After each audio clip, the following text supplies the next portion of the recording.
Curtain curtain हटा के फिर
ये तो बात हो चुकी है।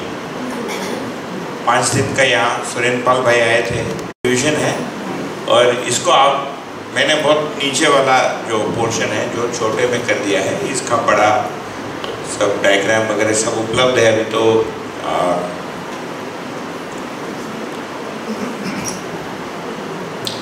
ऑनलाइन है।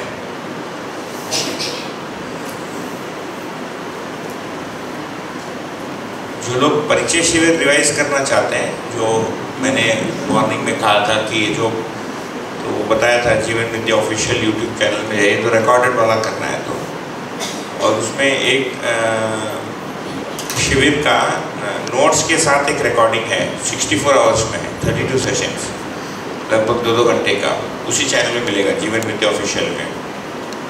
ऊपर जाएंगे, परिचय शिविर इंग्लिश में भी है, हिंदी में भी है। हिंदी वाले पे क्लिक करेंगे तो सारा हिंदी वाला दिखाएगा। होम पेज पे वो ग्रुप किया है अलग अलग प्लेलिस्ट को, और आपको वो ग्रुप नेम पर क्लिक करना पड़ता है। तो उसमें एक लेक्चर फॉर्मेट है, तो जिनको लेक्चर फॉर्मेट से सुनना है, लाइव शिविर तो ऐसा हो रहा है, लोग क्वेश्चन पूछ रहे हैं। लेक्चर फॉर्मेट में क्या एडवांटेज है कि मैंने कोई ऑडियंस पूछने नहीं, इंटरप्शन नहीं है, तो कवरेज पूरा हो रहा है सिलेबस का परिचय शिविर की दृष्टि से। तो पूरी सिलेबस आपको एक शिविर में दिखेगी। दिन में आप 2-2 घंटा देखेंगे तो 32 दिन में देख पाएंगे, 64 आवर्स।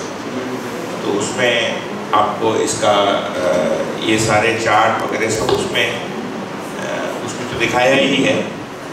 और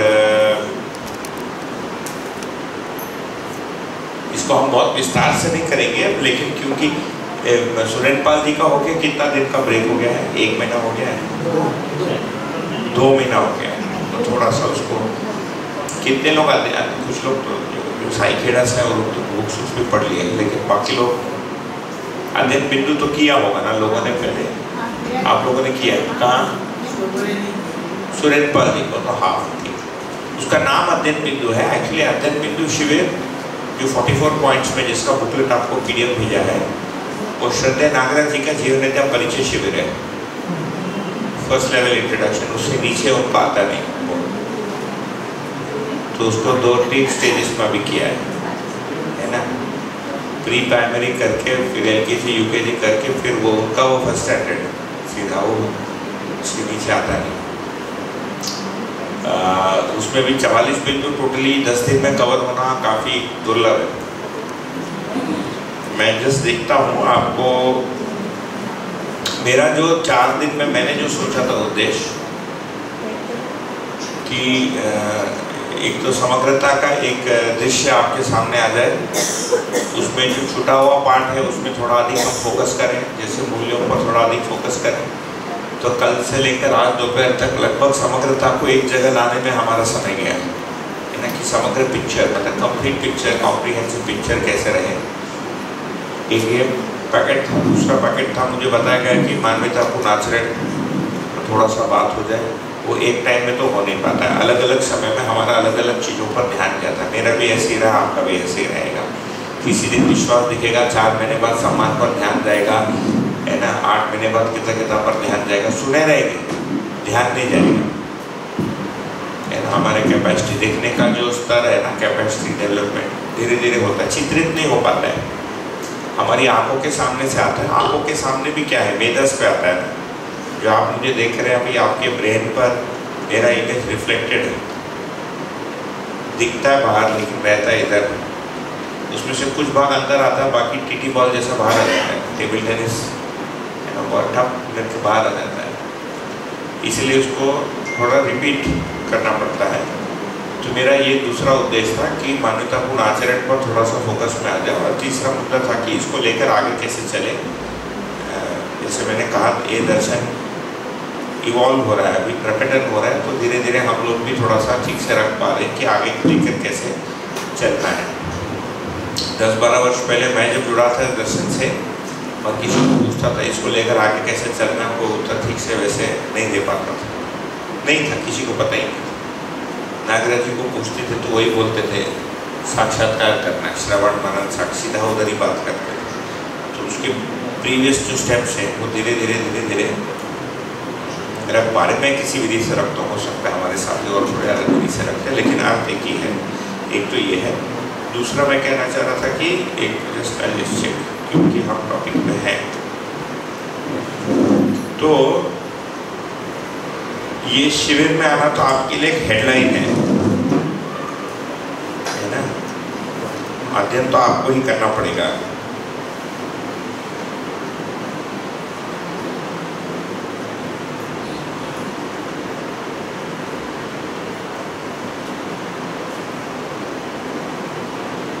हमारे पास सारा जानकारी ऑनलाइन है, लेकिन इतना हमारा जानकारी जो ऑनलाइन है वो अपने में एक दर्शन है। हम जो दर्शन को ऑनलाइन में रखने गया वो वैज्ञानिक दर्शन बन गया, उसको अभी सिंप्लीफाई करने का प्रयत्न चल रहा है। तो तब तक मैं जस्ट आपको बता देता हूँ वो लिंक।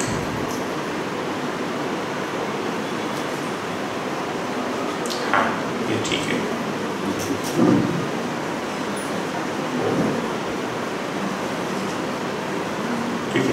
मैं एक लिंक देता हूँ, लेकिन उसको कल क्लिक कीजिए, क्योंकि अभी वो लिंक डिलीट हो गया कुछ चेंज होके। ये जो प्रारंभिक जानकारी के लिए आप ये वाले लिंक से डाउनलोड कर लीजिए चीज़ों को।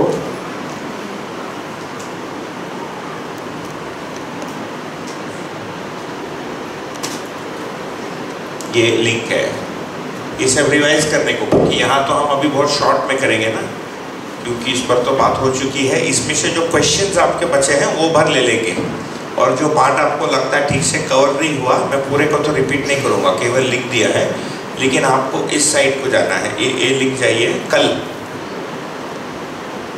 bit.ly/परिचय पठन, है ना, bit.bit.ly/परिचय पठन। चाहे तो लिंक मैं राहुल भाई को भेज दूंगा, उसमें से एक लिंक मिसिंग दिखा रहा है, मैं अभी घर जाके कर दूंगा उसको। वो कुछ बदलते रहता है, उसमें कुछ ना कुछ टूटते रहता है।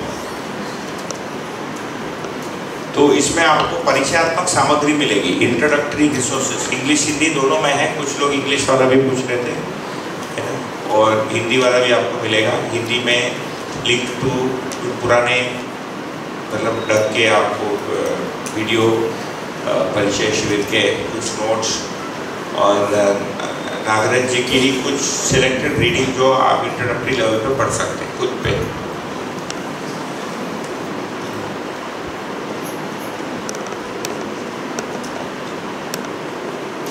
तो उसमें एक परिचय शिविर का नोट्स है, थोड़ा पुराना है पर काफ़ी ठीक है। उसमें पूरी चार्ट वार्ट सब है काफ़ी डिटेल में, तो आपको पूरा नोट्स वो टाइप भी है ना, तो आपको यहाँ कॉपी और वो सब करने का वो नहीं है। इस लिंक में जाएंगे आप तो परिचयात्मक सामग्री बोल के है, उसमें आप जाएंगे तो परिचय शिविर, उसमें 2 लेवल में है, इंट्रोडक्टरी सेट 1 सेट 2।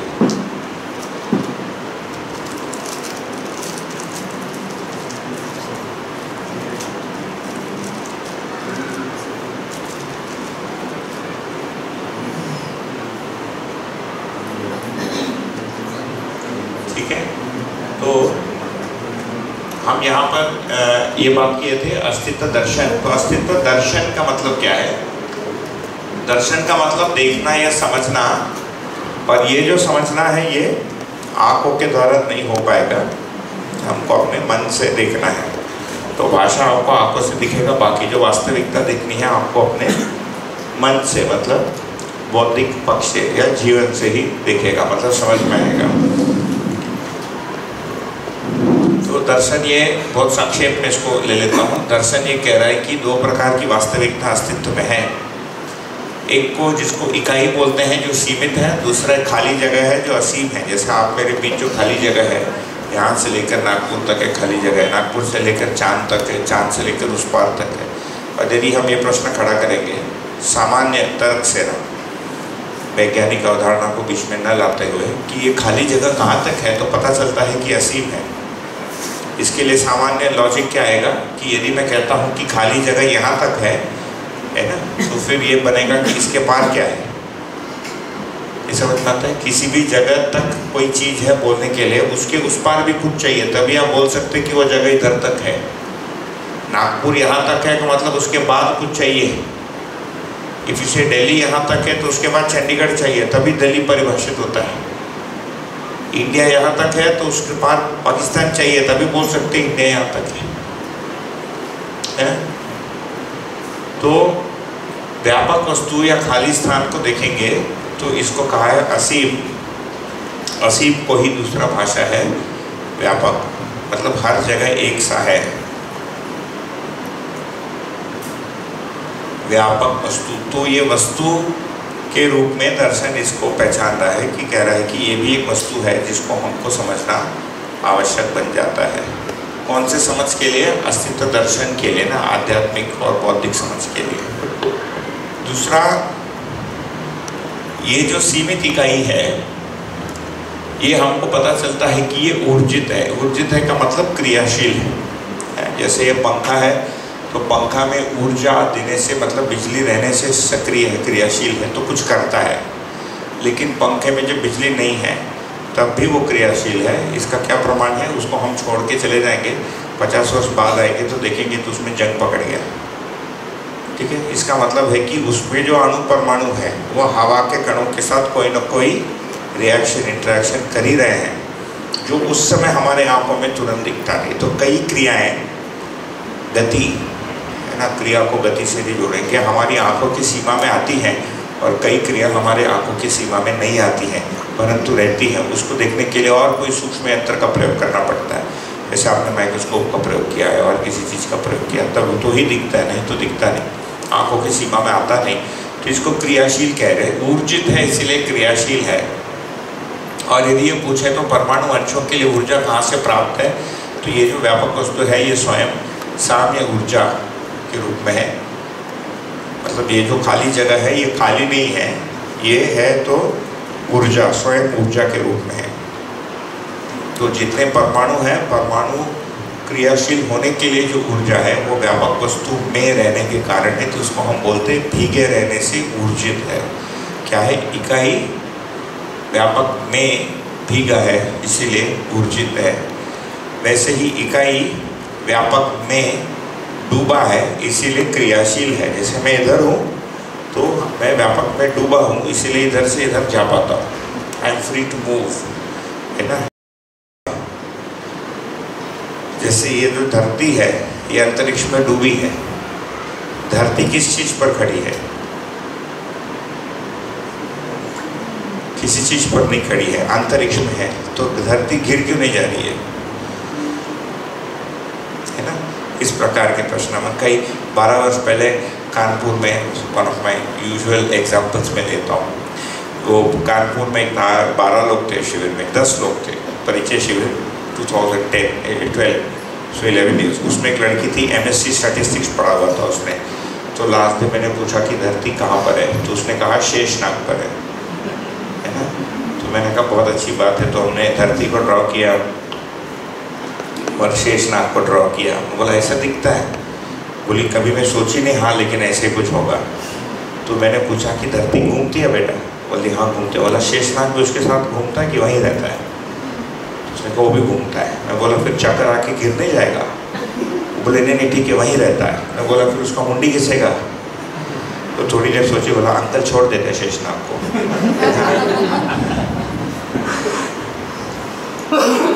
तो मान्यता, अस्तित्व के प्रति हमारे पास जो मान्यता है ये किस चीज़ का प्रमाण है कि ग्रंथ से मैंने कुछ पढ़ लिया, कुछ मान्यता बन गई, लेकिन तर्क के कसौटी में लॉजिकली, एक एग्जाम्पल है, लॉजिकली जब हम उसको एसेस करते हैं तो वो फेल हो जाता है।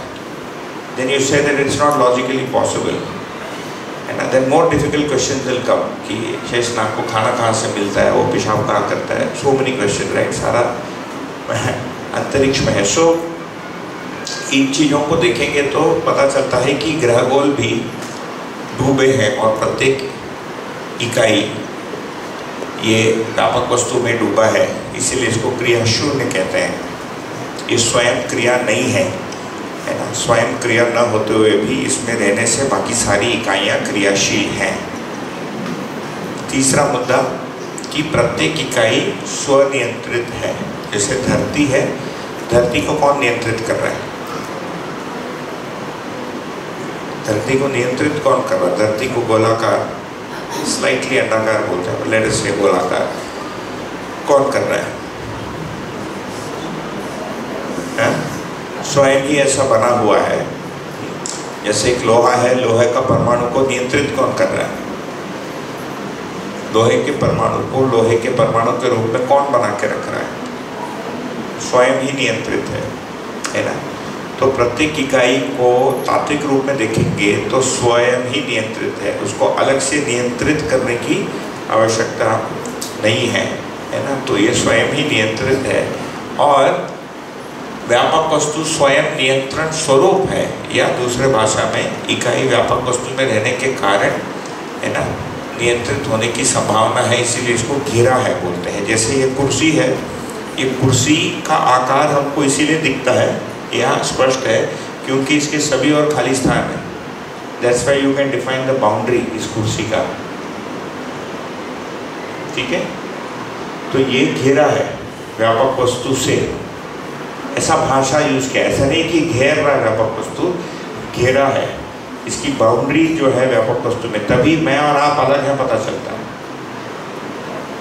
हमारे बीच में भी व्यापक वस्तु नहीं होता, या मैं यहीं तक हूँ तभी पता चलता है। मेरी जो बाउंड्री है ये व्यापक वस्तु में रहने के कारण परिभाषित हो रही है, नहीं तो ये वस्तु अलग है, ये वस्तु अलग है, हम बोल ही नहीं पाते।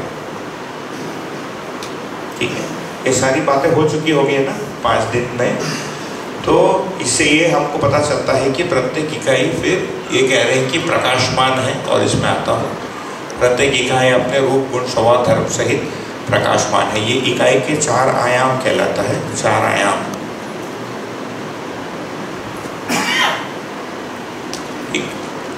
तो व्यापक वस्तु निर्माता भी है नहीं है, नियंता भी नहीं है, क्रिएटर भी नहीं है और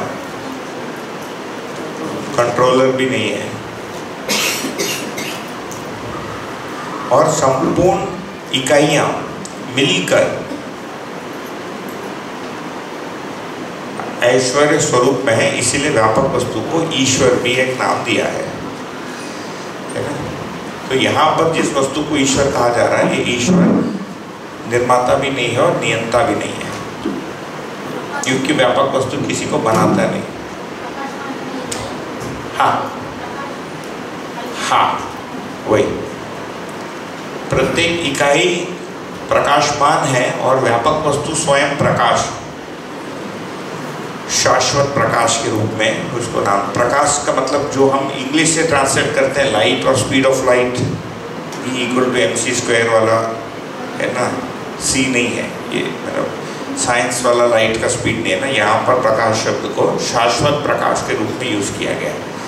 इसको आगे जब आप अध्ययन करेंगे ये वाला है ना ग्रंथों में, तब वो काम आएगा है ना। ये तो इंट्रोडक्टरी सेशन अपना, स्टेज 2 इंट्रोडक्टरी सेशन, ठीक है यहाँ तक। तो इसको शाश्वत, तो ईश्वर, तो व्यापक वस्तु को ईश्वर कह रहे हैं। सो संपूर्ण प्रकृति इकाई या ईश्वर में, संपूर्ण इकाइयाँ ईश्वर में भीगी हैं, डूबी हैं, घिरी है, इसका नाम दिया है संपृक्त है।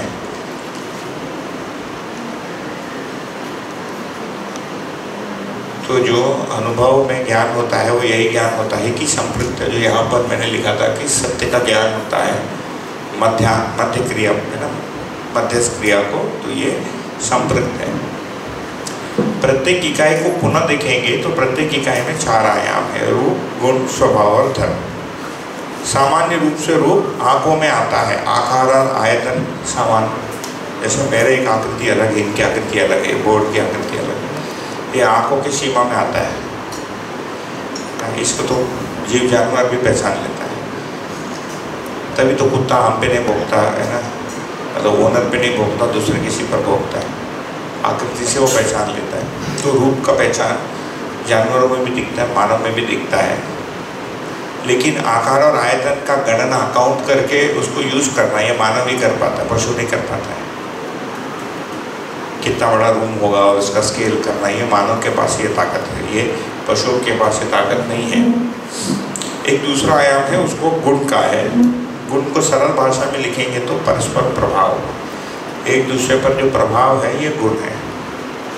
जैसे पंखा है, पंखा का एक रूप है, पंखे का गुण क्या है? जब घूम रहा है तो घूमते हुए पंखे का तो हवा का प्रसारण पंखे के कारण हो रहा है। या मेरा कोई गुण है, मेरा एक रूप है ना, मेरा चेहरा ऐसा दिखता है, मेरे बाल ऐसे हैं, मेरी हाइट 6 फीट 2 इंच की है, लेकिन मेरे गुण कोई और चीज़ है, मैं किस टाइप का व्यक्ति हूँ।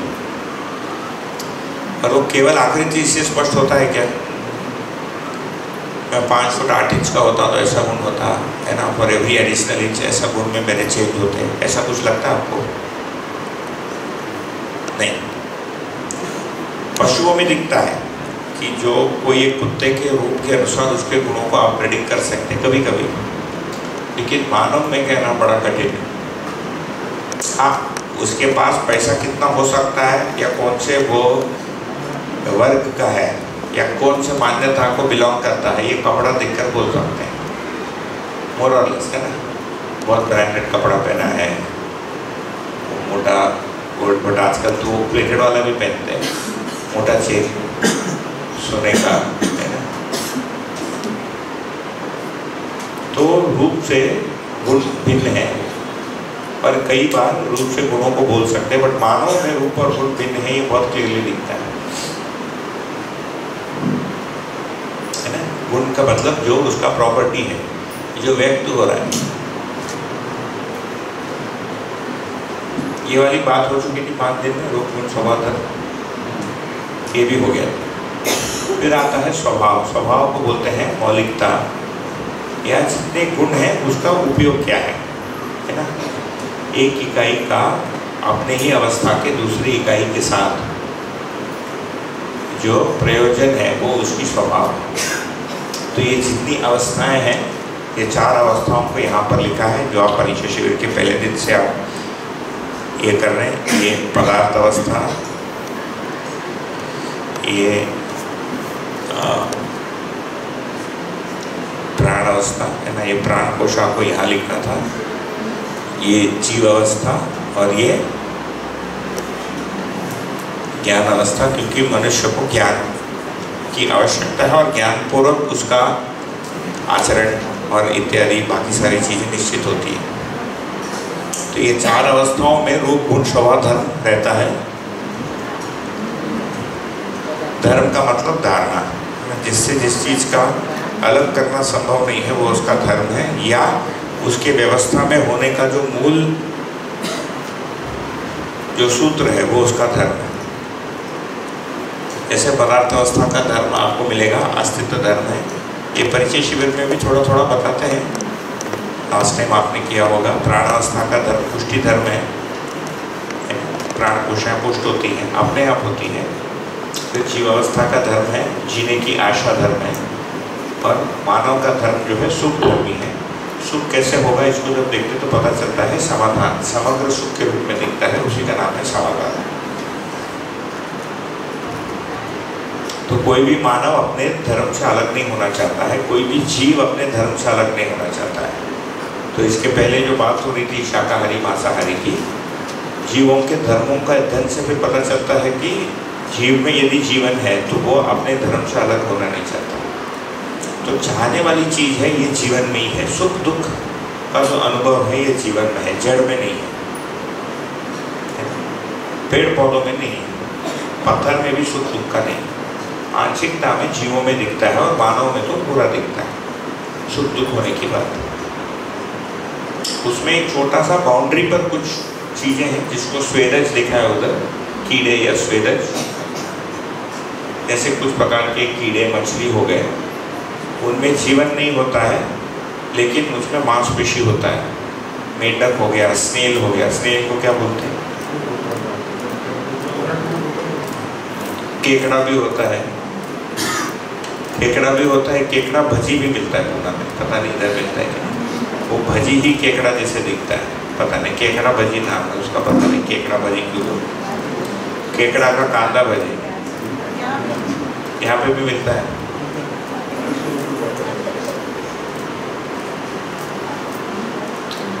तो इनमें शरीर में मांसपेशी है लेकिन जीवन नहीं है, जिसको सी फूड बोलते हैं आज बोलचाल के भाषा में। तो पूरे अस्तित्व को देखेंगे तो एक तो ये दिखता है कि जड़ वस्तुएं 4 अवस्था में है ना।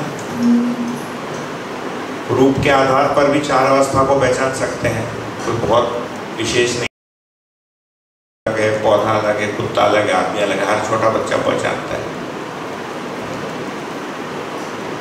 लेकिन गुणों में भी भेद दिखता है, स्वभाव में भी दिखता है, धर्म में भी दिखता है। अभी हमारा देखने का जो दृष्टि है प्रिय हित लाभ प्रधान या चित्रण प्रधान प्रिय हित लाभ सहित, हम अधिकांश जो है रूप गुण तक पहुंच पाते, स्वभाव धर्म को नहीं देख पाते। गुणों में भी कुछ भाग छूट जाता है।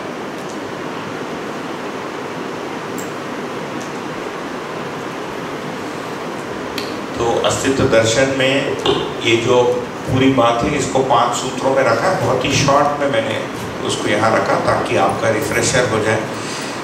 ये जो सत्ता खाली स्थान या व्यापक में संपर्क प्रकृति है, इसका नाम है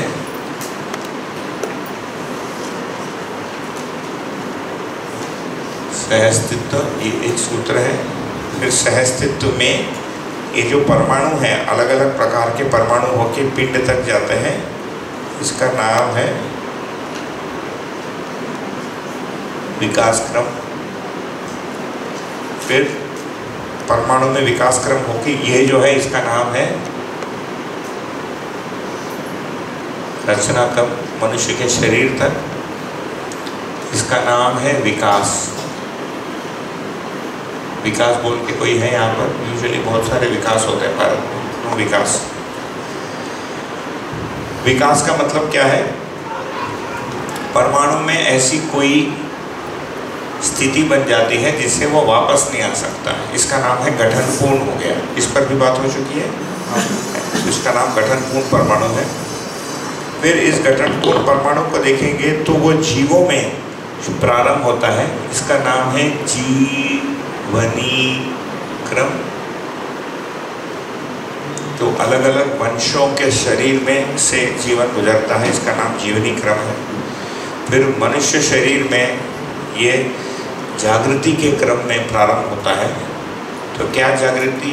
पहले भौतिक वस्तुओं के प्रति जागृति, फिर व्यवहार के प्रति जागृति, है ना। पहले जैसे हम धरती को स्क्वायर मानते थे, रेक्टेंगल मानते थे, फिर पता चला नहीं ये गोलाकार है। धीरे धीरे जागृति हो रहा है। पहले सूर्य भगवान से डरते थे, है ना, अभी सूर्य पैदा कर पा रहे हैं न्यूक्लियर फिशन के द्वारा। फ्यूजन अभी संभव नहीं हो पाया पूरा। जागृति क्रम और उसके बाद जीवन जागृति। जागृति का मतलब इन सारी चीज़ों के प्रति ज्ञात हो जाना। तो इन सारे वास्तविकताओं को समझने वाली इकाई भी मानव ही है। तो ये अध्ययन के लिए ये 5 कोर सूत्र हैं। सहस्तित्व, सहस्तित्व में विकास क्रम, उसमें रचना क्रम इंक्लूडेड है, फिर विकास, फिर जीवनी क्रम और जागृति क्रम और जागृति। ओके, तो 1, 2, ये 2 का एक पार्ट है 2B। फिर 3 विकास मतलब चैतन्य इकाई का होना। तो ये कह रहे हैं कि चैतन्य इकाई जड़ से बिल्कुल अलग है और ये कभी भी वापस जड़ बनेगा नहीं। अपने आप को जड़ से जुड़ा हुआ मान सकता है लेकिन कभी भी जुड़ता नहीं। Can no longer form another bond, वापस बॉन्डिंग नहीं होता उसका ना, कोई भी केमिकल बॉन्ड नहीं होता है। ओके, मेंटल बॉन्ड होता है इसका, कॉन्शियस बॉन्ड होता है। 3, फिर चौथा का नाम है विकास का मतलब जीवन का होना। विकास का मतलब जीवन का प्रकट होना उस धरती पर। फिर जीवनी क्रम और जागृति क्रम मिला के चौथा सूत्र है और 5वां सूत्र जीवन जागृति और जागृति पूर्णता। तो 5B इज कॉल्ड जागृति।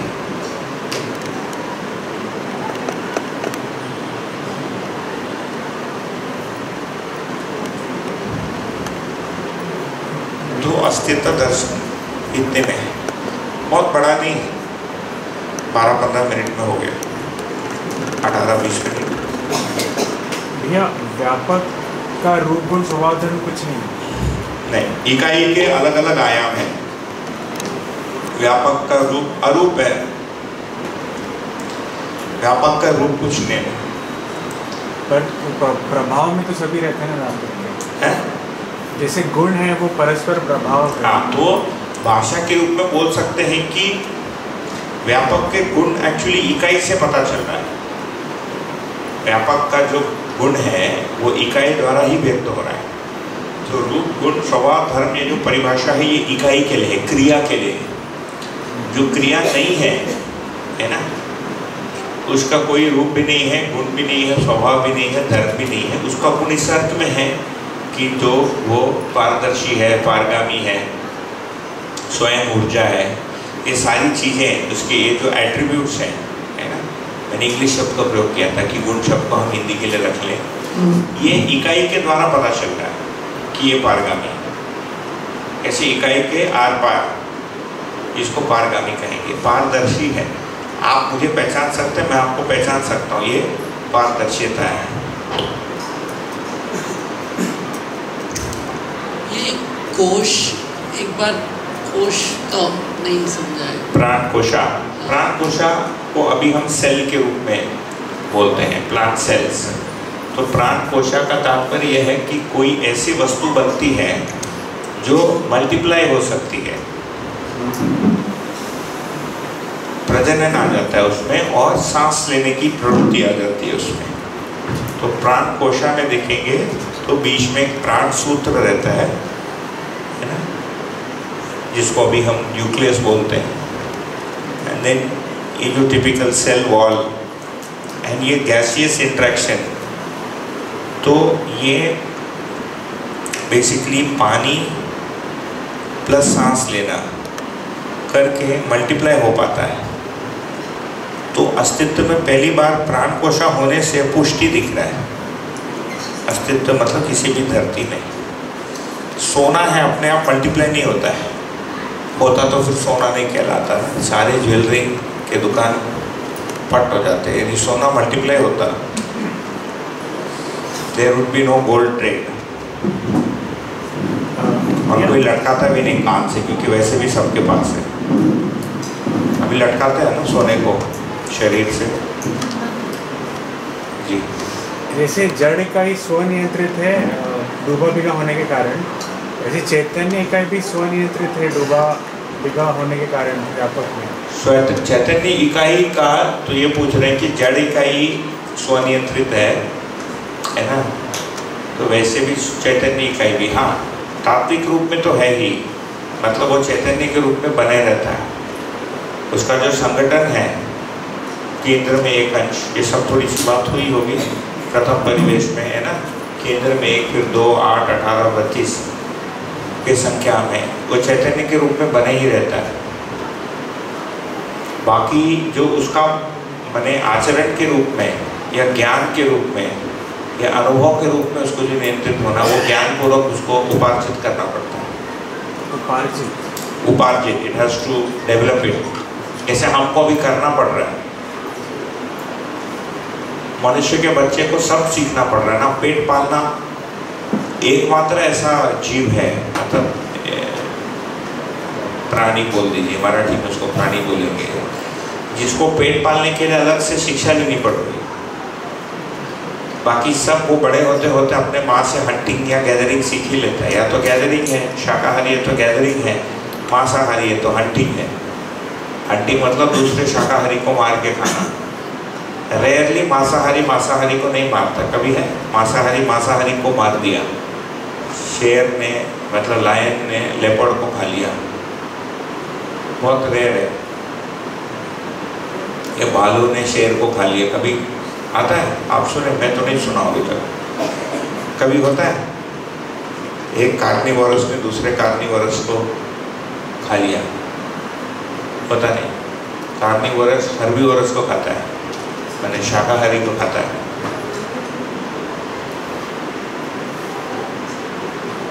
करता है कोई? हाँ, डॉग एंड कैट। अच्छा, खाता है। If it can catch it, very rarely. कुत्ता बिल्ली को खाते हैं बोलते हैं, बट उसका नेचुरल फूड है क्या? है? मार के छोड़ देता है, खाता नहीं है। कुत्ते की वैरायटी पर होगा। बहुत कुत्ते तो बेवकूफ़ होते हैं, कुछ नहीं पकड़ पाते हैं। हाँ, मतलब जो बहुत सारे लोग कुत्ता पाल के रखे हैं, अधिकांश का तो अकल ही नहीं है। मतलब जो लोग घर पे कुत्ता पाल के रखे हैं बिल्कुल ही इडियट होता है, उसको कुछ केवल भौंकता है। मैं देखा कोई अकल नहीं, कुछ नहीं। हमारे नेबर के पास एक डोबरमैन है, कुछ सीखता नहीं है। 3 साल हो गया, 3 साल से मुझे देख रहा है, रोज भौंकता है। अभी तक उसको रजिस्टर नहीं हुआ कि यही रहता है, दिन में 4 बार भौंकता है, हर समय भौंकता है। नंबर 1 इडियट, कोई अकल नहीं। डोबरमैन है, सुंदर है लेकिन बेवकूफ। वो दूसरा वाला भी एक रखते हैं, छोटा कुत्ता, पोमेरेनियन बोलते हैं, उसको तो कोई अक्ल नहीं, पूरे दिन भौंकता है। पूरे टाइम करता है फ्लैट में। बट ये जो कह रहे थे कि जीवन को फिर ज्ञान पूर्वक स्वनियंत्रित होना पड़ता है मानव को। तो एनिमल्स में क्या है, जीवन शरीर के अनुसार चलता है। जो अनुषंगीयता है, मतलब नियंत्रण का जो स्रोत है, पदार्थ अवस्था कैसे नियंत्रित है,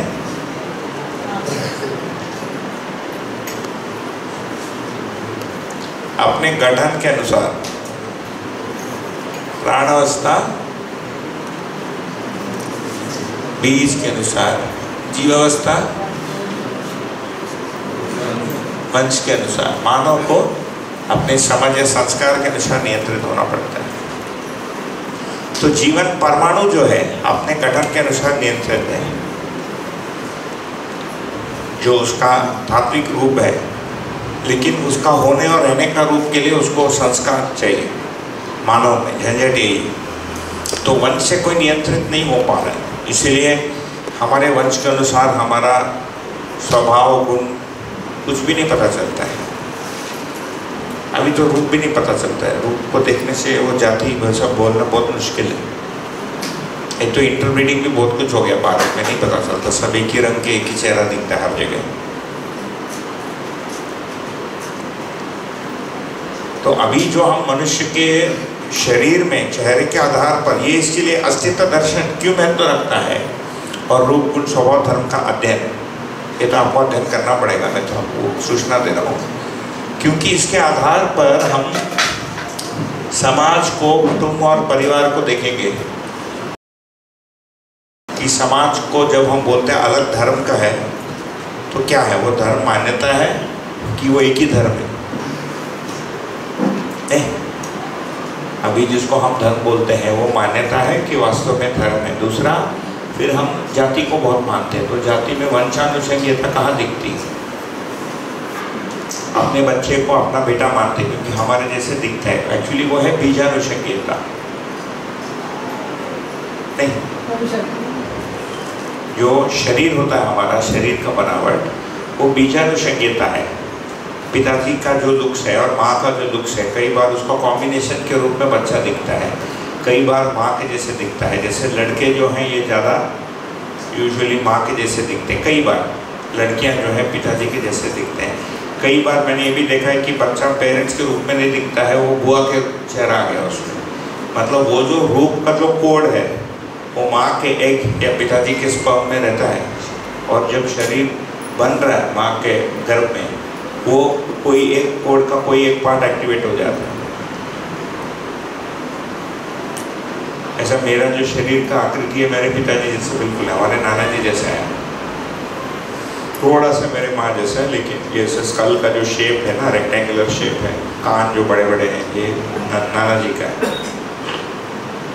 हाइट पता नहीं किसका, हमारे पूरे खानदान में कोई छेद होता है, अभी तक मुझे नहीं समझ में कहाँ से आ गया, ये ट्रेस करना पड़ेगा। बाकी सब 5'7", 5'8" के हैं। मेरा ऐसा हो गया, मेरा भाई का भी 5'10" होगा, 6 से कम ही है सब। तो ये बीज से बन रहा है ना।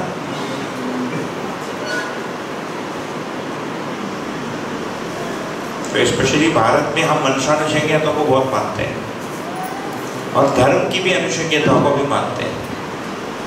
अभी हम बोलते हैं कि ये जीन्स में है, जीन्स में केवल खून और शरीर की आकृति ही है, रूप ही है, हमारा शरीर का गुण है। तो यदि आप वात प्रकृति के हैं तो हो सकता है आपके बच्चे में शरीर वात का प्रकृति का हो सकता है, नहीं भी होता है, पित्त भी हो सकता है, कफ भी हो सकता है, लेकिन कफ प्रधान कई बार जेनेटिक्स में डेमोग्राफी से चलता है। जैसे भारत में जितने फुटबॉल क्लब्स देखिए, गुजरात को कोई फुटबॉल क्लब देखा है कभी? नहीं। बंगाल का है, महाराष्ट्र का है और केरल का है। उनका जो थाई और काफ मसल बना है वो इसके योग्य है। फिर कई बार जो गुण है एक रेस का, वहाँ की जो हिस्टोरिकल जो डेवलपमेंट हुई है उसके अनुसार रेसेस है। जैसे मिलिट्री में अलग अलग डिविजन्स होती हैं। एक है MLI, मराठा लाइट इन्फेंट्री है ना, एक सिख रेजिमेंट है, सिख लाइट इन्फेंट्री, एक है बॉम्बे सैपर्स है ना, एक है मद्रास सैपर्स है, गोरखा रेजिमेंट। लेकिन ओडिया रेंजर्स दिखता नहीं है उसमें। नाम देखिए, मिलिट्री में जो नाम दिए हैं स्टेट्स को लेकर, उन स्टेट्स में, क्योंकि यहाँ पर युद्ध और सब का काफ़ी हिस्ट्री रहा महाराष्ट्र में, तभी तो शिवाजी इतना, एक जोक है ना कि किसी को पूछो तुम्हारा घर किधर है, वो बोलता है शिवाजी पुतला शेजारी आए। महाराष्ट्र में शिवाजी पुतला कहाँ ढूंढोगे आप? तो हर जगह शिवाजी पुतला है ना। कौन सा शिवाजी पुतला? अभी तो वड़ा पाव का भी नाम है ना, Shiv vada pav, railway station, airport, vada pav, पुतला। तो जो हिस्ट्री है वॉरफेयर की, उससे फिर कई सारे गुणों को लोग स्वीकार लेते हैं, लेकिन वो माने शरीर से नहीं आ रहा है।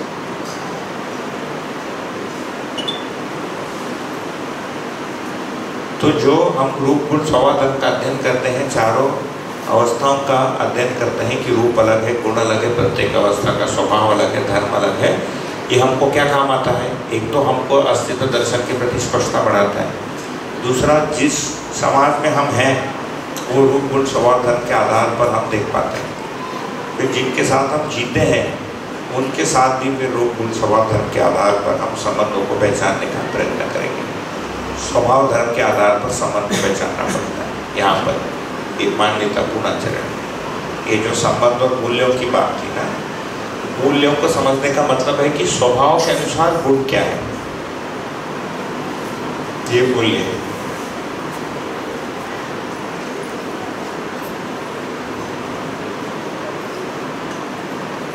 तो जो संस्कार है, जो प्रवृत्ति है, वो जीवनगत है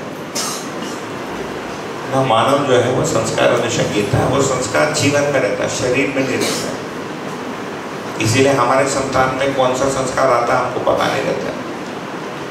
बुद्धिमान होगा नहीं होगा, आर्टिस्ट बनेगा, डांसर बनेगा, क्या बनना चाहेगा, वो कोई उसका स्थिर बिंदु नहीं। हाँ, कुछ जो कल्चरल इन्फ्लुएंसेस, मतलब जो सांस्कृतिक जो कुछ प्रभाव है बचपन से, वो तो आते ही है ना। एक छोटा बच्चा पिताजी को देखता है, वहाँ का माहौल का देखता है, तो बचपन से ही यदि बिजनेस को सुनते रहता है तो बिजनेस के लिए उसका मन बन जाता है। बचपन से ही नौकरी सुनता है तो नौकरी के लिए मन बन जाता है।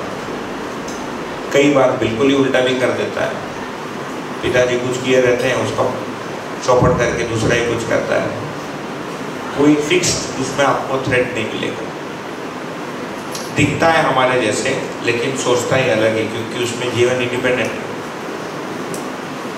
तो इसको ठीक से ग्रहण यदि हम करेंगे या करते हैं तो आगे जाके आचरण को समझने के लिए और आचरण को प्रैक्टिस करने के लिए काम आएगा।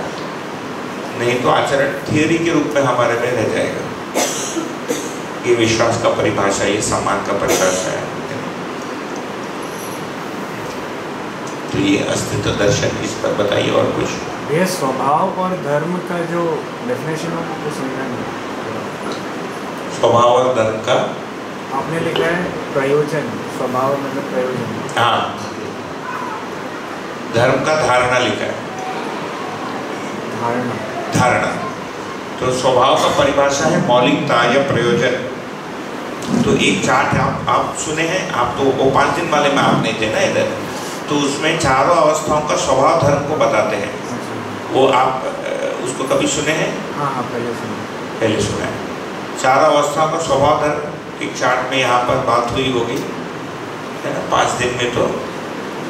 तो गुण और स्वभाव में भेद, तो बहुत सारे गुण मिलकर फिर स्वभाव कहलाते हैं। जैसे नीम का एक गुण है, कड़वा है ना, शुगर के लिए अच्छा है। आम का एक गुण है, गर्म करता है ना, खट्टा, जैसे कच्चा आम ठंडा करता है, पका हुआ आम गर्म करता है। ये सब क्या है, इसके गुण हैं।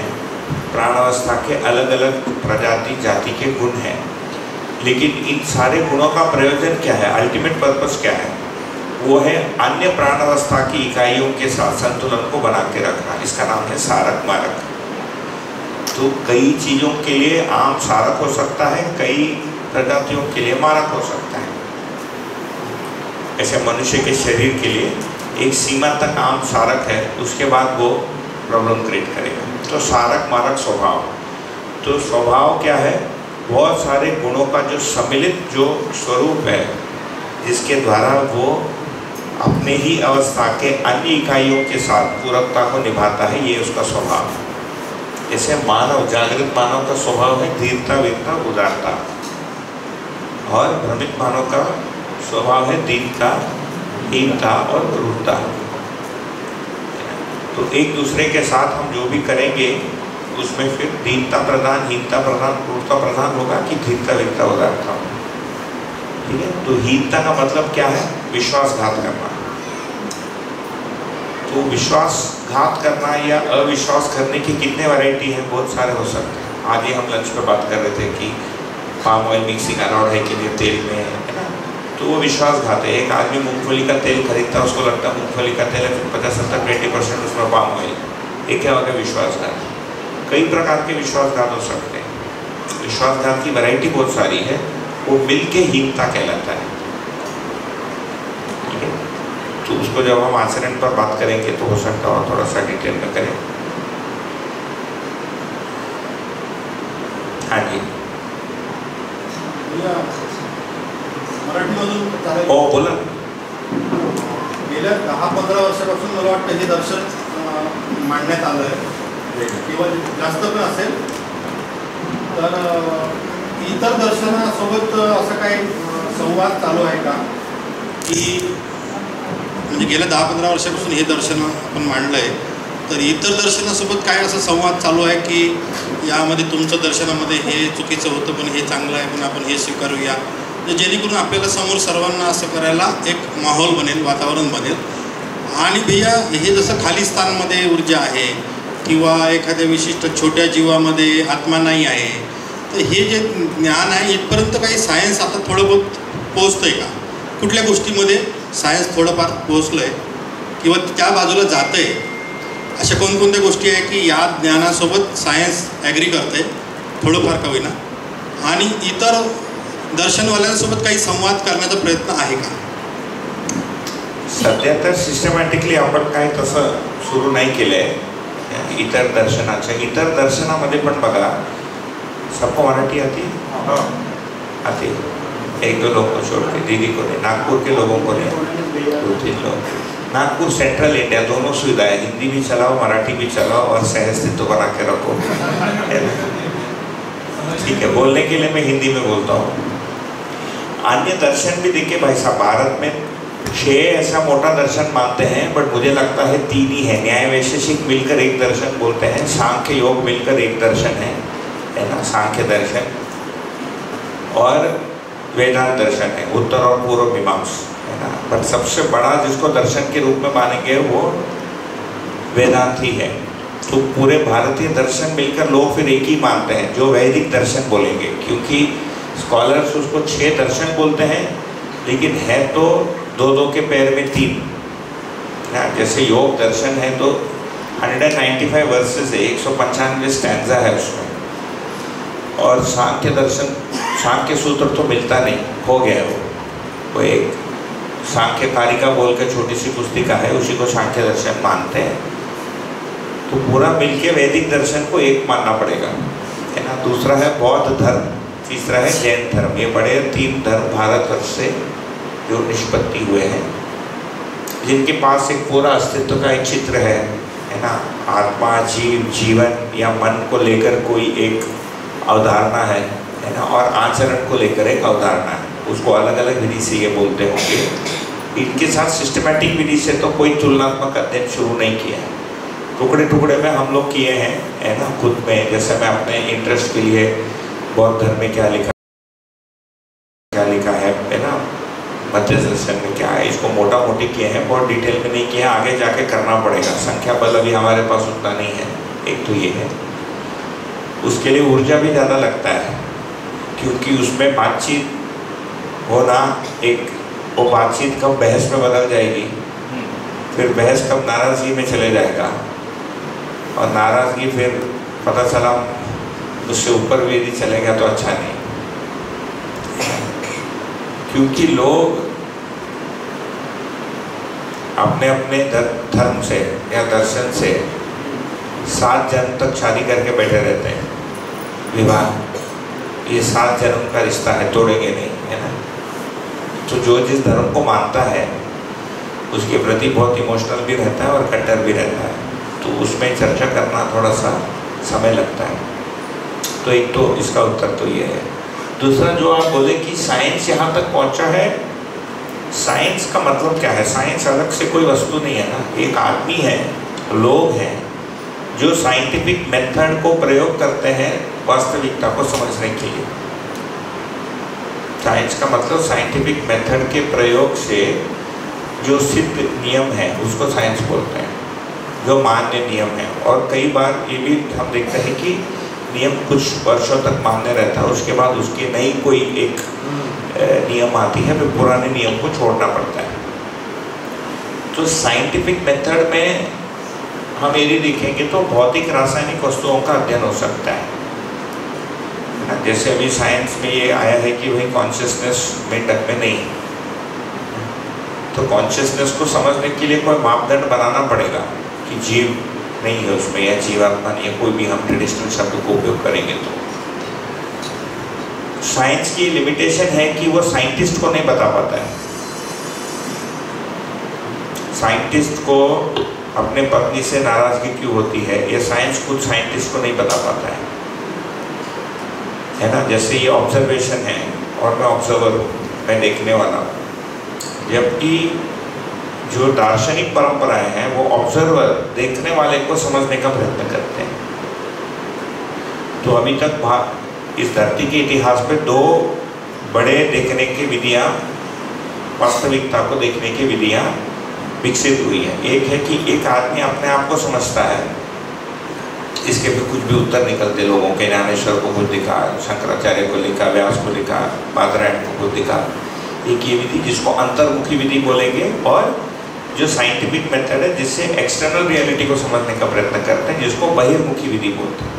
एक्सटर्नल रियलिटी मतलब बाहर के वास्तविकता को समझने के लिए फिर साइंटिफिक मेथड का उपयोग किया जाता है ना। जिसके कुछ फिर हम आप परिभाषा सब आजकल इंटरनेट पर अवेलेबल है, सब लोग पढ़ सकते हैं, है ना। ऑब्जर्वेबल होना चाहिए, मेजरेबल होना चाहिए, रिपीटेबल होना चाहिए, फॉल्सिफाइबिलिटी होना चाहिए किसी भी चीज़ का। तो साइंटिफिक मेथड से जो चीज़ें मिल रही हैं वो अच्छी बात है, लेकिन वो जीवन तक नहीं आ पाएगा, क्योंकि जहाँ वो जीवन को ढूंढ रहे वहाँ है ही नहीं। वो ढूंढने वाला अपने आप को ही किसी दूसरी जगह पर ढूंढ रहा है।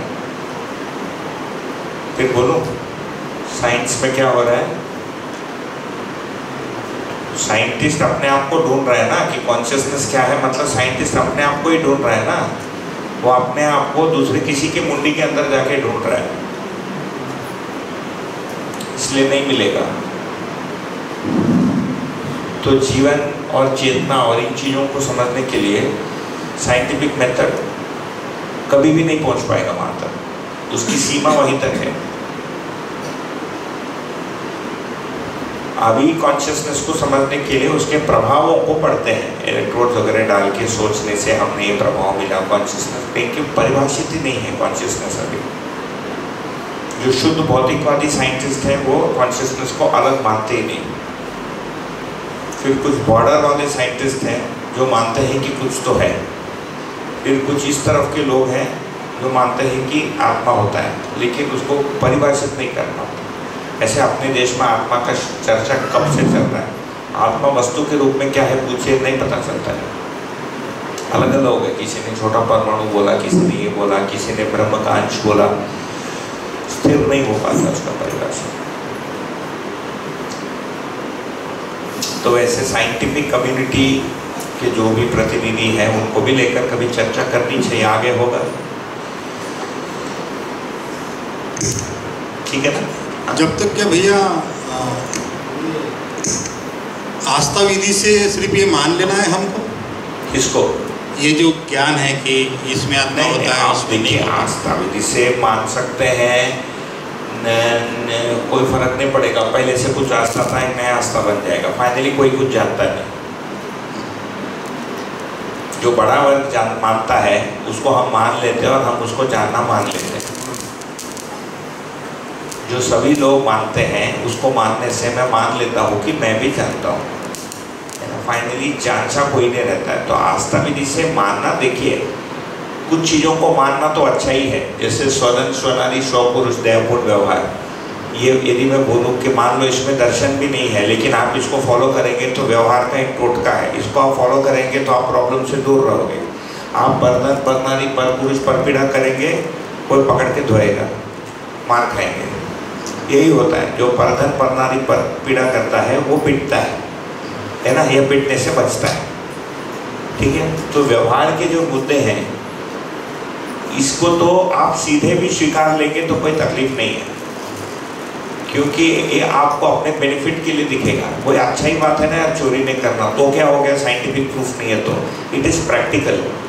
जो साइंटिफिक टेम्परामेंट के लोग कैसे देखते हैं उन चीज़ों को, वो बोलते हैं कि व्यवहार के नियम जो भी आप बनाओगे they are practical tools for living. मतलब ऐसा नहीं कि सत्य है, सत्य बोलने को तैयार नहीं है, ऐसा करने से ज़्यादा अच्छा होता है। But there are other options also. अधिकांश साइंटिस्ट के अफेयर चलते हैं, है ना, क्योंकि सब यूरोपियन है। ठीक है, दो दो तीन तीन तो रहते ही हैं इनके।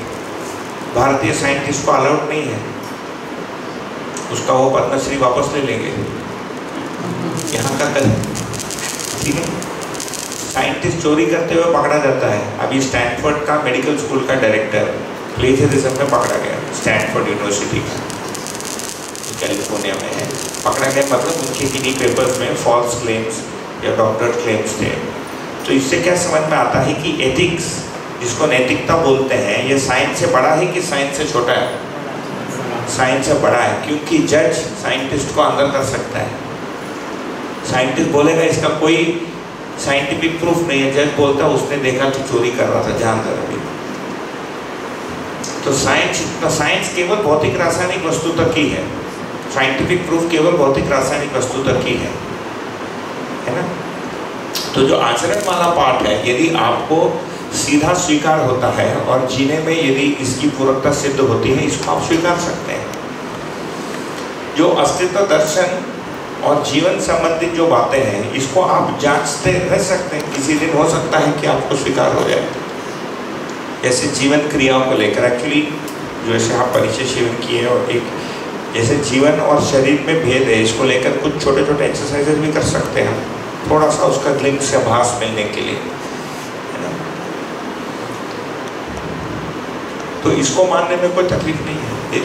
इसका जितना पार्ट आपको गले से उतरता है उतना मान सकते हैं। हमारे मित्र हैं, कनाडा में रहते हैं, वो कभी वहाँ पढ़ाते हैं। वो उधर स्वनारी स्वपुरुष नहीं पढ़ाता है, वो रखता ही नहीं है, 2-4 साल बाद बताता है। वो बोलता उधर चलता ही नहीं, किसी को स्वीकार ही नहीं होता। ऐसा थोड़ी नहीं यार, हमारा तो राइट है। वो बोलता है it is the need of my body. क्या मतलब है it is the need of my body? मतलब वो तो फिर तो ऐसा हो गया कि दो लोगों का अफेयर हो गया और वो अपने डिफेंस में बोलते हैं मैंने नहीं किया, मेरे शरीर ने अफेयर किया। ये जिम्मेदारी से भागने का प्रथम जगह ये है कि अपने आप को शरीर से, जब चाहिए मैं शरीर हूँ, जब चाहिए मैं शरीर नहीं हूँ, ऐसा हो जाता है ना।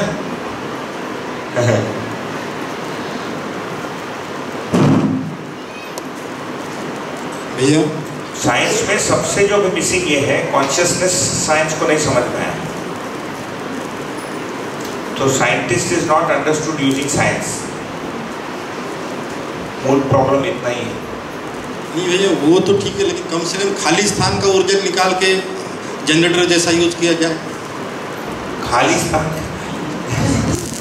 वो जनरेटर जैसा उसका टेक्नोलॉजी देखिए। और हम बताते हैं कि अभी ट्रांसमिशन के लिए तो टेस्ला ने किया था, वायरलेस ट्रांसमिशन ऑफ इलेक्ट्रिसिटी किया था ना। अभी भी वायरलेस चार्जर्स आ गए छोटे छोटे फोन के। जनरेटर में क्या है ऊर्जा का, ये साम्य ऊर्जा है, ये आप डायरेक्टली यूज नहीं कर सकते।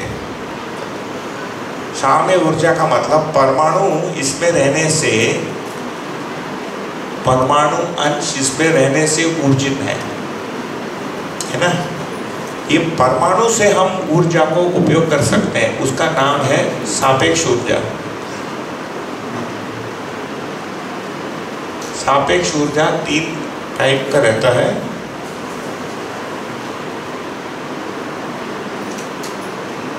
विद्युत, भाप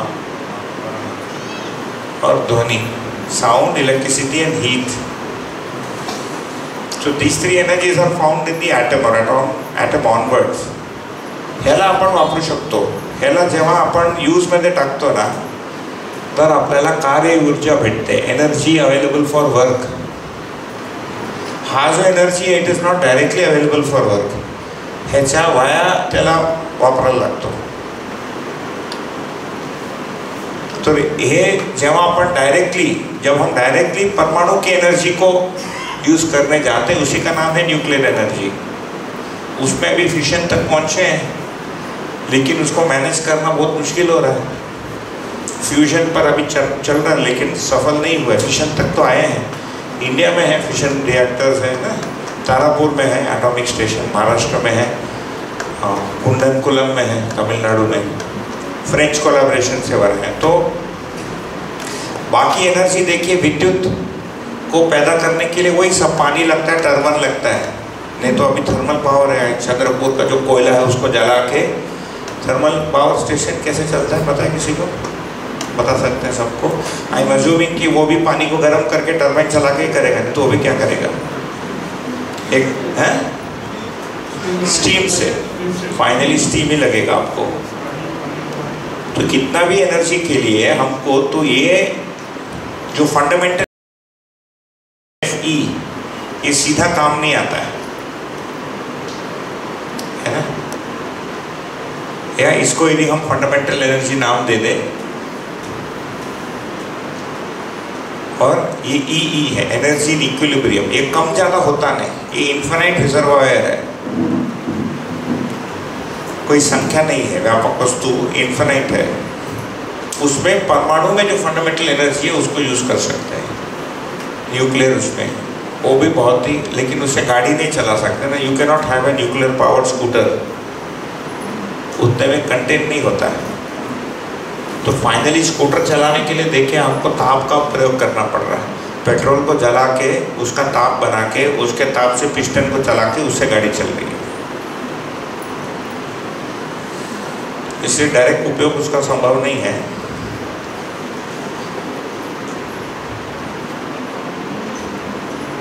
हाँ जी, और कुछ अस्तित्व दर्शन ये आपको हो चुका है 5 दिन में। मैंने सोचा एक सेशन हम इसके ले दें। भैया एक माझ्याच मित्राचं ऑब्जेक्शन आहे माझ्यावर, की म्हणजे ते जैन आहेत, जैन धर्मीय आहेत। ते या शिबिरामध्ये होते, 1-2 शिबिर त्यांनी केले, नंतर ते येणं बंद झालं। तर त्यांचं असं म्हणणं आहे की आमच्या महावीरांनी कीटपतंगामध्ये पण आत्मा बघितला होता, बाबाजीला ते नाही दिसला, तर इनडायरेक्टली महावीराला नाकारण्यासारखंच होईल। ठीक, काय करायचं? महावीरांना दिसलं, बाबाजींना नाही दिसलं, आपल्याला काय दिसते ते बघावं लागेल। आपल्याला जागृत व्हायचं ना। बघा, महावीर तर जागृत झाले, परत तर दिसले नाही ना, परत नाही आले ना, माहीत नाही आपल्याला परत आले की नाही। नागराज इतर गेले, ते पण कुठे मला पण माहीत नाही। अपन उरलेलो है ना, हम लोग बचे। तो हमको क्या देखना, हमको डिसाइड करना पड़ेगा।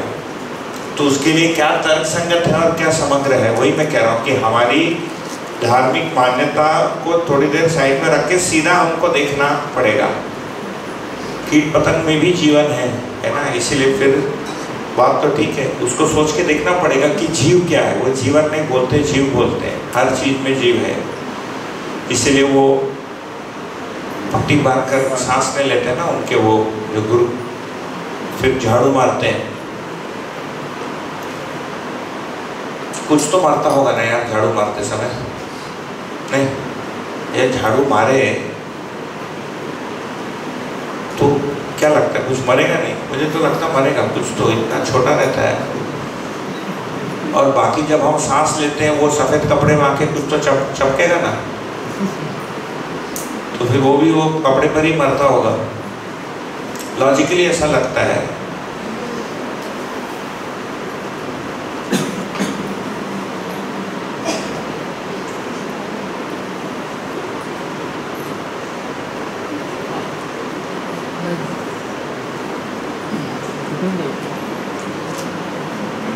प्राचीन धर्म है जैन धर्म, बौद्ध धर्म और प्राचीन है।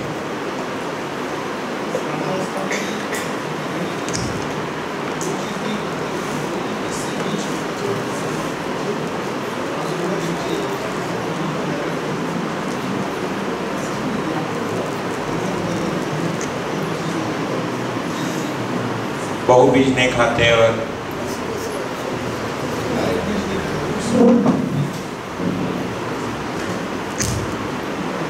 दूसरे भी कोश पदार्थ, लेकिन उसका व्यापार कर सकते। चलिए आगे।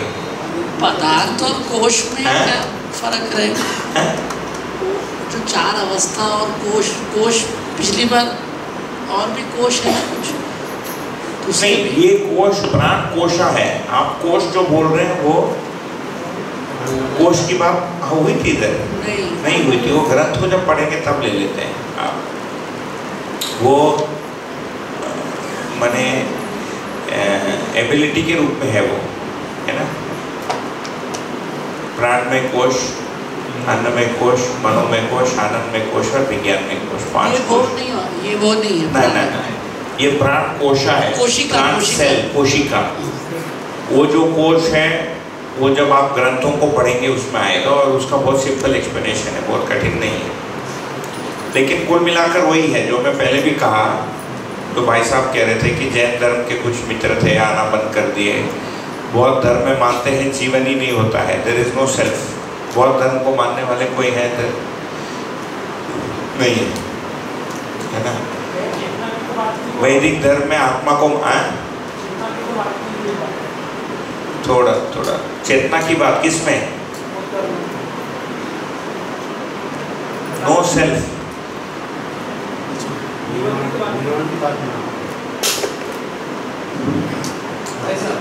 बौद्ध में चेतना की बात की, शरीर नश्वर है और जीवन अमर है, और ये अलौकिक है। कौन से बौद्ध धर्म के कौन से ग्रंथ के अनुसार? महायान है ना, हिनायान है, फिर उनका तंत्र वाला है, वज्रयान है। नहीं साइन वो बाबा साहब ने जो लिखा है उसमें भी है, और त्रिपिटक नाम का जो ग्रंथ है वही जो धर्म, वही तो ना, वही तो धर्म की जब हम बात कर रहे हैं तो उसमें मूल ग्रंथ को चर्चा करें कि बीच में बहुत सारे लोगों ने जो लिखा, इधर उधर से मिक्सिंग भी बहुत हुआ है ना भारत में। बौद्ध धर्म कोई एक, जैसे वेदांत धर्म भी एक नहीं है, उसमें बहुत सारे धारा हैं, तभी तो इतने में बटा है। वैसे भी बौद्ध भी बहुत सारे में बटा है। जो टिबेटन बुद्धिज्म है उसकी मूल में मान्यता थोड़ी भिन्न है ना। एक्चुअली गौतम बुद्ध के जाने के 250 वर्ष तक कोई भी ग्रंथ लिखी नहीं गई, there is no written material available. जो मिला वो बोलते हैं कि ओरल ट्रेडिशन से आगे गया 250 वर्ष तक। उसके बाद के टेक्स्ट संस्कृत में थे, फिर संस्कृत से वो पाली में गए, है ना। अभी पाली से वापस संस्कृत में आ रहे हैं। तो इनके जो पुराने टेक्स्ट हैं, जो सबसे पुराना मानते हैं, पद्म संभावा बोल के एक व्यक्ति थे, उनका मानते हैं। और तमिलनाडु से एक व्यक्ति गए थे तिब्बतन बुद्धिज्म, उसको मानता है। लेकिन बौद्ध धर्म के मूल में तो है कि एक तो दो है ना, एक तो थियरी ऑफ डिपेंडेंट अराइजिंग, मतलब बेसिकली हर चीज का उसके पूर्व में कोई एक कॉज है और दूसरा नो सेल्फ, अनात्मन की बात है। अनात्मन का मतलब यह है कि थोड़ी देर के बाद परमानेंट सेल्फ बोल के कुछ नहीं है, मैं बोल के कोई परमानेंट चीज नहीं है, और वो ज्ञात होना ही निर्वाण। इसके फिर एक्सप्लेनेशन बहुत सारे लोग अलग अलग विधि से देते हैं। तो बौद्ध धर्म भाई साहब कोई एक चीज नहीं है, आपने जो पढ़ा है बौद्ध धर्म उसको आप बता रहे हो, है ना। मेरे दूसरे कोई उनको लाएंगे वो अलग कुछ बताएंगे उसको। भैया वो तो हो गया, वो तो ठीक है, वो सारी चीज़ें आपने जो बताया थ्योरेटिकली वो ठीक है। मेरा कहने का मतलब है क्या, वो माइक को पास में रखिए, माइक ऑफ है। हेलो, हाँ अभी ठीक। तो वो तो ठीक है जो आप जो बोल रहे हो, तो मैं ये बोल रहा हूँ जैसे अभी विपश्यना चलती है, तथागत की जो विपश्यना जो ध्यान धारणा जो चलती है, विपश्यना की जो ध्यान धारणा जो चलती है, शरीर में जो जीवन जो साय करके रेंडम मोशन में चलता है, तो वहाँ पर वो बिना जीवन शरीर को जीवन चलाते हैं, ये तो वहाँ पर है। ऐसा वहाँ पर ऐसा नहीं है कि नहीं है करके, क्योंकि इतना फिर 6 साल उन्होंने तब भी किया जंगल में जाके, तो तथागत का वो वहाँ पर जीवन का कॉन्सेप्ट है ही, तो वो वाली चीज़ें हैं। मेरे को ऐसा लगता है। दूसरा पर्सनली मेरा एक जो अभी 4-5 साल से जो मैं विपश्यना जो कर रहा हूँ, तो वो भी मेरे को एक पता है कि भाई शरीर में एक जीवन ऐसा तो नहीं है कि भाई ये सूक्ष्म अति सूक्ष्म परमाणु है, ये तो अभी तो दर्शन से पता चला है, पर इतना कंफर्म है कि शरीर में कुछ ऐसी चीज़ है कि जो साय ऊर्जा के रूप में ऐसी चलती रहती है, रेंडम मोशन।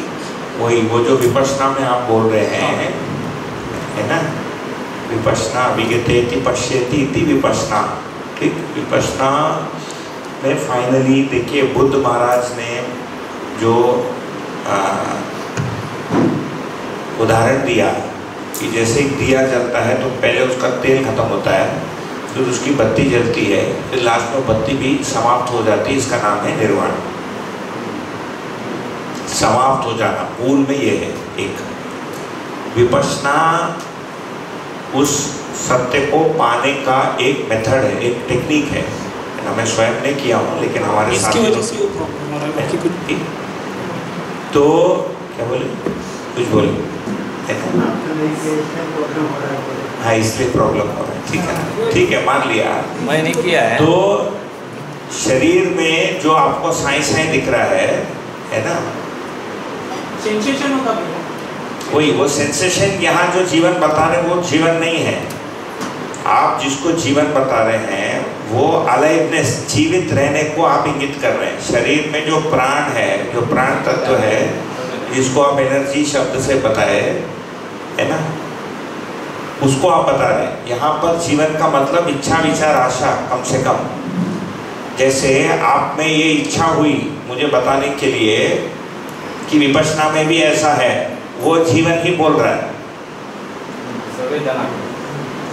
आप जिसको साइंस और ये सब जो भी भाषा से आपने बताया है ना, वो शरीर में जो झंझनाहट है वो प्राण कोशिका के कारण है, उसको जीवित रहना। तो जीवन, जीवंतता और जीवित रहने में इस शब्दों में भेद करना पड़ेगा ना। जीवन में आशा विचार इच्छा का होना या चित्रण का होना, है ना, बुद्धि में बोध का होना, वृत्ति में विश्लेषण का होना, मन में चयन आस्वादन का होना, यहाँ पर उसको जीवन बताया जा रहा है। उसके जैसे बहुत सारे लोग, देखिए थोड़ा सा स्टेप बैक करते हैं ना, फिर चाय के लिए ब्रेक करते हैं। ये अस्तित्व तो पहले से ऐसे ही था, है ना। इसको ना मैंने बनाया, ना महावीर जी ने बनाया, ना बुद्ध ने बनाया, ना नागराज जी ने बनाया। अस्तित्व तो पहले से था। मनुष्य इसी अस्तित्व को देखने या समझने का प्रयत्न किया, इसी जीवन को देखने का समझने का प्रयत्न किया। ठीक, इसको लेकर इसके अलग अलग भाग को अलग अलग लोगों ने अपने विधि से पहचानने का प्रयत्न किया, उसकी व्याख्या की, उसके लिए नामकरण किया, कुछ भाषाकरण किया। वो उसमें कुछ भेद था, तभी तो इतने सारे धर्म बने ना, नहीं तो सारे धरती का एक ही धर्म बनता। इतना तो आप मानेंगे ना। हाँ ठीक है। तो उसमें कुछ जो कुछ पक्ष हैं इसके जैसे लग सकता है, कुछ पक्ष इससे भिन्न लग सकता है। एक दूसरा, जितने धर्म है ये स्टैटिक नहीं रहे, केवल बाइबल और इस्लाम को छोड़ के, बट इस्लाम में भी यदि देखेंगे तो कुरान क्योंकि अरबी में ओरिजिनली लिखी गई थी, एंड ऑफकोर्स अभी तो बहुत सारा ट्रांसलेशन हो गया है, बट बीच में बहुत सारे लोगों ने उसकी इंटरप्रिटेशन भी दी है ना। लेकिन जो अन्य धर्म हैं, जो इनसाइट वाले धर्म हैं, जैसे बौद्ध हो गया, जैन हो गया, और मतलब वेदांत हो गया या वैदिक धर्म हो गया, इसमें किसी वास्तविकताओं को देखकर उसको व्यक्त कर गया। लेकिन जो मूल ग्रंथ है उसमें, उसके बाद उसमें बहुत सारे डेवलपमेंट हुए जिसमें बाकी सारे धर्मों के इन्फ्लुएंसेस मतलब प्रभाव भी शामिल हो गए। तो जब हम उस धर्म के किसी ग्रंथ को पढ़ते हैं, वो 14th सेंचुरी का है कि 16th का है ना। जैसे आपने बाबा साहब अम्बेडकर का एग्जाम्पल लिया, वो भी बहुत रिसेंट एग्जाम्पल है। उसमें बहुत सारे जो इधर उधर के जो प्रभाव हैं, है ना। तो जो मूल ग्रंथ में क्या लिखा है, अच्छा मैं इसीलिए जब भाई साहब ने पूछा अन्य धर्म, इसीलिए गए नहीं, क्योंकि एक धर्म एक दूसरे दर्शन को समझना अपने में 5 साल 10 साल का काम है। और ये चीज़ तो हो गई है। और जैसे मैंने बाबा जी के मुँह पर से सुना है, बाबा जी के नागर बाबा जी ने, तो बौद्ध दर्शन जो है तो मदद दर्शन के करीब है कि उन्होंने ये बोला कि जो जीवन जो पाठ है, तो हवा पानी मिट्टी जो है, उसके बाद यहाँ से ही उद्गमित हुआ। जैसे पदार्थ अवस्था के बाद प्राणावस्था यहाँ बोल रहे हैं ना, वहाँ से ही जीवन आया, ऐसा तथागत ने बोला है। कंफर्म करके नहीं बोला कि मुझे लगता है कि यहाँ से आया है, ऐसा उन्हें श्योर होती नहीं। जैसे नागनाथ बाबू बोल रहे हैं हाँ यहाँ से ही आया है जीवन, ऐसा नहीं। तो उन्होंने बोला कि यहाँ पर, और जहाँ पर ये व्यापक की जो बात कर रहे हैं, तो वहाँ पर भी वैसे व्यापक है ये, पर व्यापक का जो क्रियाशील है कि अक्रिय है, ये नहीं कि व्यापक है, ऊर्जा है, इतना वहाँ पर भी है। मेरा कहने का ये नहीं था कि भाई ये देखिए भारत में जो अभी देखिए, मैंने बौद्ध धर्म नहीं पढ़ा, मैं तो मध्य ये पहला दर्शन है जिसको मैं पढ़ रहा हूँ। लेकिन जो भारत में जो स्कॉलर्स मानते हैं उसको मैं आपको बता दूँ, है ना, यहाँ रख दे। कम से कम जो दर्शन के जो स्कॉलर्स हैं, जो विद्वान हैं, उसको मैं रख देता हूँ इधर।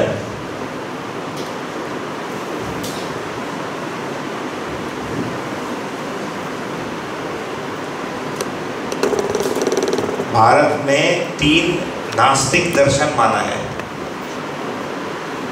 नास्तिक, और 6 आस्तिक। नास्तिक और आस्तिक में कैसे भेद किया? वेद को मानने वाला, आत्मा को मानने वाला, और ईश्वर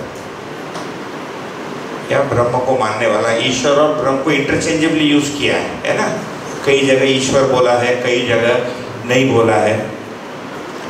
तो 3 नास्तिक दर्शन में बौद्ध, जैन और चरवाक, और इसमें न्याय वैशेषिक, सांख्य योग, उत्तर मीमांसा और पूर्व मीमांसा। ठीक है, इसमें न्याय वैशेषिक,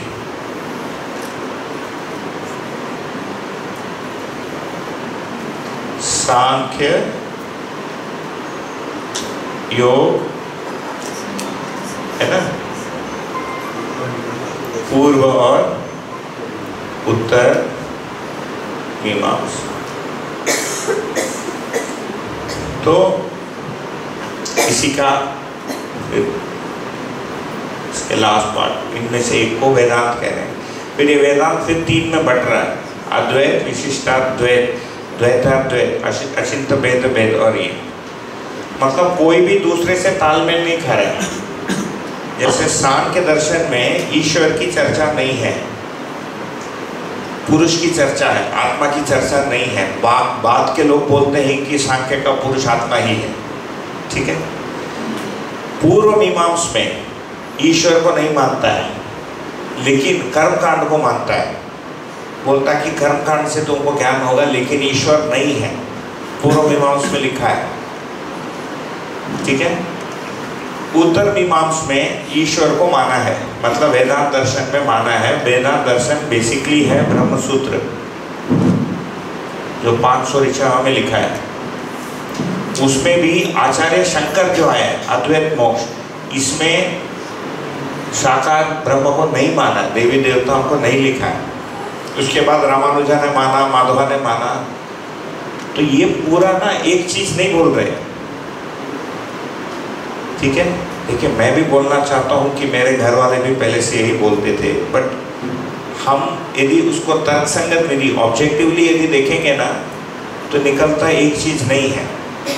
इनको तो अलग ही माना है, तभी तो बौद्धों में और शंकराचार्य में बहुत सारे शास्त्रार्थ की वर्णन, शंकराचार्य के ब्रह्मसूत्र भाष्यों में है ना, बौद्धों के विरुद्ध बौद्ध जो पोजीशन है उसको बहुत सारा काटा है तार्किक विधि से।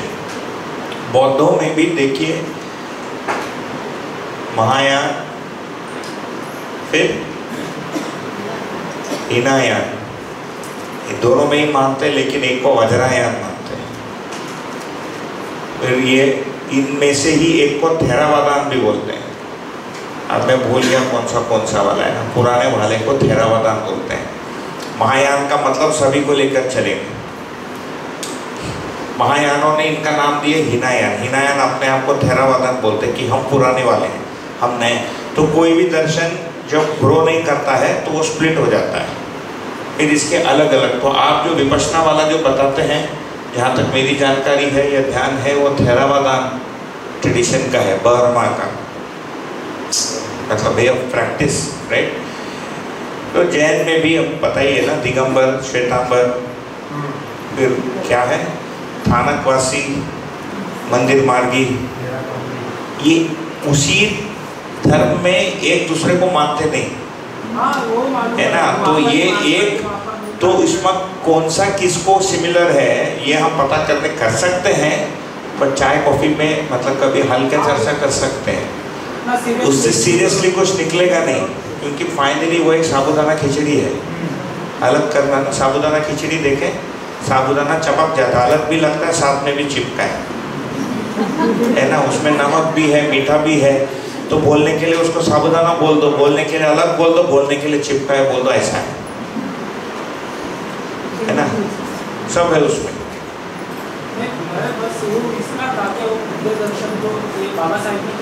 नहीं, आत्मा देखिए, ये जो इंडिया में जो क्लासिफिकेशन है स्कॉलरली, बौद्ध धर्म में आत्मा के अस्तित्व को नहीं मानता, इसको नास्तिक दर्शन में रखा है। वहाँ पर जहाँ आत्मा, वहाँ पर भी बोला गया कि आत्मा नहीं है, चेतना है। आत्मा को ही चेतना बोलते हैं, पर्यायवाची शब्द है। पानी को जल बोल दिया करते हैं, वाटर बोल दिया करते हैं। ठीक है, ये आप ऐसा वहाँ पर आप यवतमाल में ऐसा बोल रहे हैं, बनारस में और कुछ बोलते हैं, तकलीफ यही है। हाँ, तो वही दिक्कत है। वही अलग अलग जगह सारनाथ जाएंगे अलग बोलेंगे, एक चीज नहीं। और चेतना ही जीवन है, ऐसा वहाँ पर। ठीक है, मेरा इसमें रुकने का इतना ही वो था, दो ही मेरा आशय है रखने का। एक तो वास्तविकता को यदि हमको देखना है तो उसको अपने टर्म्स पर देखना पड़ेगा, वास्तविकता के टर्म्स पर। हम पुराने किसी रेफरेंस को लाकर इसको देखने का प्रयत्न करेंगे, उसमें दिक्कत करेगा, एक है ना, ये प्रथम मुद्दा है, ठीक है। बाकी तुलनात्मक अध्ययन हम करते रह सकते हैं, इसमें ऐसा बोला, ये इसके निकट है, वो उसके निकट नहीं है। देखिए किसी भी धर्म में, चाहे वो इस्लाम में हो, है ना, क्योंकि इस्लाम और उसको फिर अधिक भौतिकवादी दर्शन में माना है ना, वो दर्शन में नहीं है, वो विचारों में माना है। कोई भी धर्म पर नारी, पर पुरुष और पर पीड़ा के लिए बोलता नहीं। जैसे मेरा अभी ये तो दर्शन है, माइक ले लीजिए।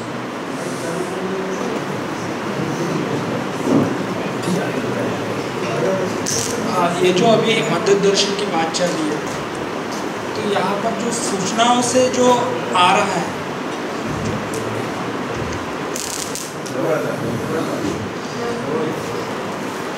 तो मध्य दर्शन जो है, तो मैंने तो साइकिड़ा में ही किया था भारत बाबा के पास। तो इससे पहले तो ध्यान धारणा तक वगैरह में चलता था, सब सारी चीज़ें। तो इसका जो था, जो हम मेडिटेशन वगैरह करते थे, गहरे मेडिटेशन में जाते थे, वहाँ पर वह सुख शांति थोड़ा बहुत मानसिक स्तर पर वो सारी चीज़ें होती थी उपलब्ध। पर जब ये दर्शन आया तो पहले तो बाकी के थोड़े बहुत पढ़ ले रहे थे, चल रहा था, तो ये जैसे दर्शन आया इसकी फिलॉसफी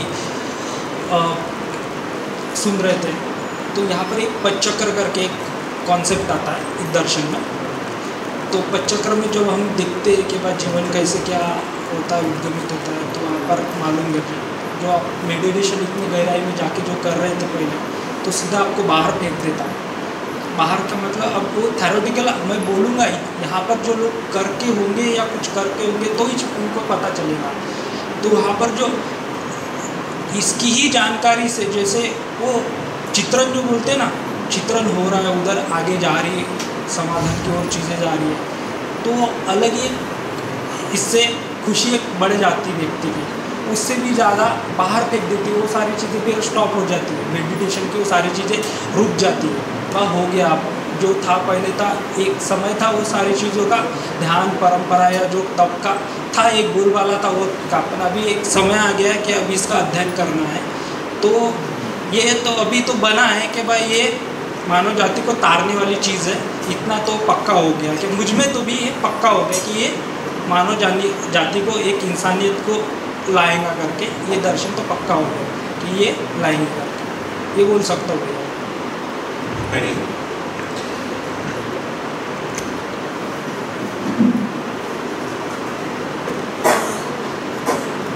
हाँ जी, अस्तित्व दर्शन में और कुछ बहुत लंबा नहीं है, 6/4 के बोर्ड में आ गया।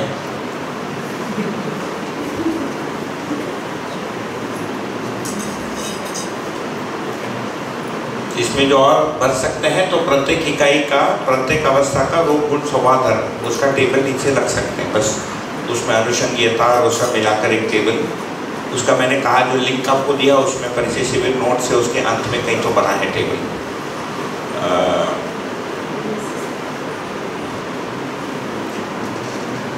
लेकिन हमारे अध्ययन के लिए ये रूप गुण स्वभाव धर्म में जो भेद है ये एक मुख्य मुद्दा है अध्ययन के लिए।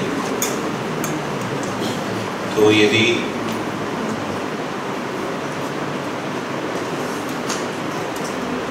ठीक है तो और कुछ इसमें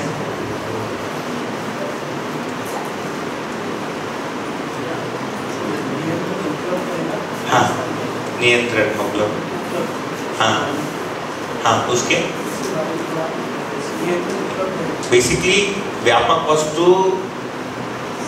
होने से इकाइयों में नियंत्रित रहने की प्रवृत्ति बनी ही हुई है, और ऐसा कोई भी देश या काल नहीं है जिसमें इकाई व्यापक वस्तु से अलग है।